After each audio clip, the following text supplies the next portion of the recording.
பொருளோடு புகழைத் தந்து போற்றிடும் வாழ்வைத் தந்து வருங்காலம் அனைத்தும் செல்வம் வரும் காலம் ஆக்கி வைத்து பெருமைகள் வழங்க வேண்டும், பேரருள் கூட்ட வேண்டும். அருள்மிகு குருவே உன்னை அடிபணிந்து வணங்குகின்றேன். வருடம் ஓர் ராசி வீதம் வட்டமாய் சுழன்று வந்தே தருகிற பலனை நாங்கள் தங்கமாய் ஏற்றுக்கொள்வோம்.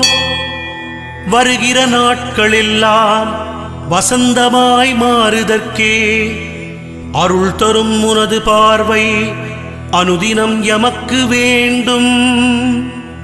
குருவே நீ பார்த்தால் போதும் கோடியாய் நன்மை சேரும்.